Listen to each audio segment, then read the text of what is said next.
After long time ఒక cinema కోసం ఈగర్గా wait చేస్తూ అదే హరిహర వీరమ్మ సినిమా ట్రైలర్ చూసాం, టీజర్లో చూసాం. ఈ సినిమాకు సంబంధించి కొన్ని కాంట్రవర్సీలు వచ్చాయి.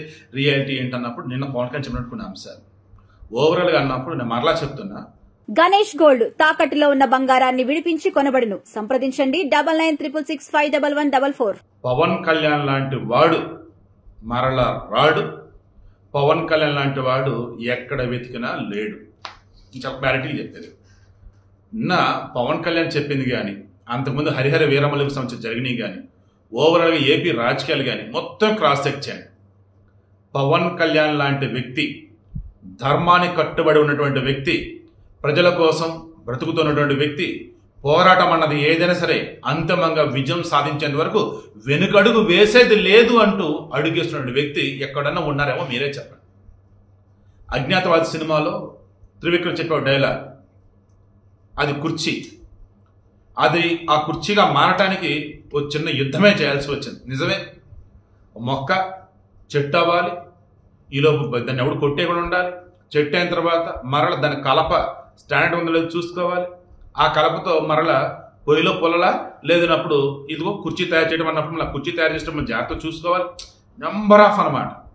ఈ హరిహర వీరమల్లుకు సంబంధించి ఎప్పుడుదంటే అసలు ఈ సినిమా కరోనాకు ముందు, మధ్యలో కరోనా, ఆ తర్వాత వచ్చేసి వేరే వేరే సినిమాలు, ఈలోపు రాజకీయాలు అయిద్దా లేదన్నది ఏం రత్నం. నిజంగా అతని ధైర్యానికి మెచ్చుకోవాలి.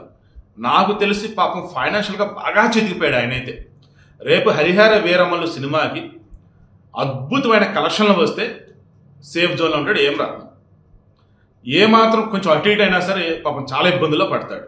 But I'm sure cinema grand success అవుతుంది. సరే, ఎందుకు పవన్ కళ్యాణ్ చెప్పినవి ఏంటి? ఇదే కరోనాకు సంబంధించి కానీ, అందుకు ముందుగా నా తర్వాత కానీ 2 times అలా హరిహర వీరమల్లు అసలు ఆగిపోయింది. ఇంకా అప్పుడే కీరవాణి వచ్చాడు.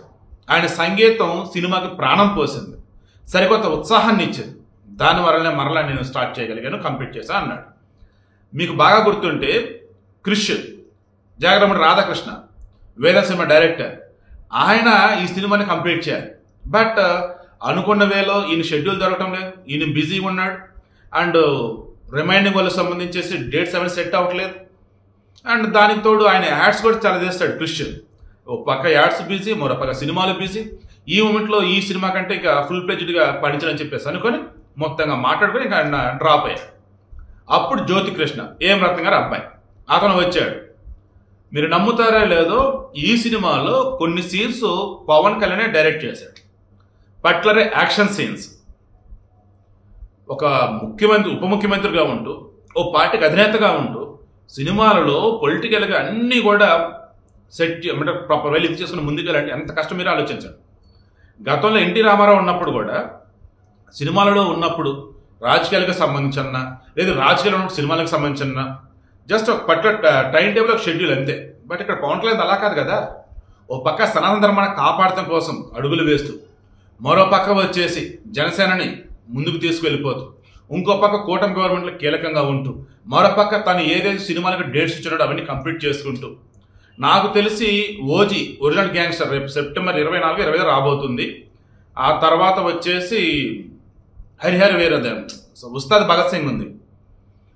వీటి తర్వాత ఇంకెక్కడ కమిట్మెంట్ ఇచ్చాడు నాకైతే అనిపించట్లేదు. మేబీ వీటితోనే సినిమా లాస్ట్ అనుకోవాలి. ఎందుకంటే చాలా స్పష్టంగా చెప్పాడు పవన్ కళ్యాణ్ ఏమంటే, మీ అభిమానంతో నేను ఈరోజు ఇక్కడ ఉన్నా, మీ అభిమానించినటువంటి ధైర్యంతో ఈరోజు ఇక్కడ ఉన్నా, ధైర్యంతో మీరు ఇచ్చినటువంటి, మీరు పంచినటువంటి అభిమానంతో, నేను ధర్మబద్ధంగా ఉండే విధి విధానాలతో ఈరోజు ఇక్కడ నిలబడ్డా అని చెబుతూ, భీమ్లా నాయక్ సినిమా అప్పుడు 100 రూపాయల టికెట్ ధరని 10 రూపాయలు పట్టుకొచ్చినా మీరు సినిమాకి వెళ్ళారు, చూసారు, ఆదరించారు.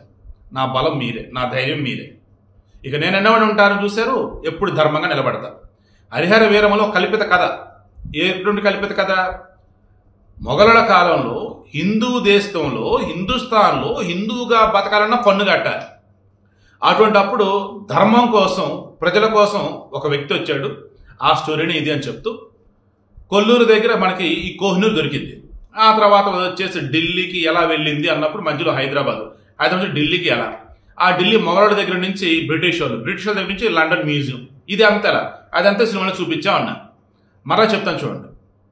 ఇక్కడ చరిత్ర మన ముందు పెడుతూనే సనాతన ధర్మానికి సంబంధించి దాని గొప్పతనాన్ని చెబుతూనే, చెడు అన్నది మన ముందు ఉన్నప్పుడు దానిని ఎలా ఎదిరించాలి అని చెబుతూనే, ఓవరాల్గా అన్నప్పుడు ఈ దేశానికి ఈ సమయంలో ఇప్పుడు ఏం అవసరం అదేంటో ఈ సినిమాలో ఖచ్చితంగా చూపించే ఉంటారని నాకు అనిపిస్తుంది.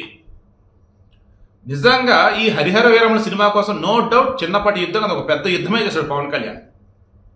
యాక్షన్ సన్నివేశాలు అతను డైరెక్ట్ చేయటం, అతనే హీరోగా ఉండటం, పొలిటికల్గా ఇది మొత్తం బ్యాలెన్స్ చేసుకోవటం, మధ్యలో కరోనా వచ్చినప్పుడు బ్యాలెన్స్ చేసుకోవటం, అండ్ ఈ సినిమాకి సంబంధించి మిగతా నటులకు డేట్స్ అనివని చివరికి మీరు నమ్ముతారో లేదో జనసేన ఆఫీస్ ఉంది కదా మంగళగిరి దగ్గర, దానికి నీరుపైనే ఓ సెట్ వేసి కంప్లీట్ చేయడం జరిగింది హరిహర వీరమల్లు. సో ఎక్కడైనా పాసిబిలిటీ ఉండిద్ది అట్లా.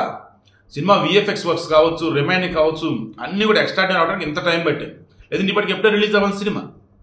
సో అంతేపాటు నేను మరలా చెప్తాను చూడండి, రానున్న రోజులలో పవన్ గారి ఒక సినిమాలు తీయకపోయినా ఆయన తీసి సినిమాలు ఏమిరా అన్నప్పుడు ఒక్కోటి ఒక్కొక్క క్లాసిక్ అన్నట్టు అండ్ ఎప్పటికీ ఈ సినిమాలు బ్లాక్ బస్టర్ అన్నట్టుగా ఉండే వాటిలో Harihara Veeramallu, original gangster and Ustaad Bhagat Singh ఈ 3 ఉంటే నాకైతే అనిపిస్తూ ఉంది.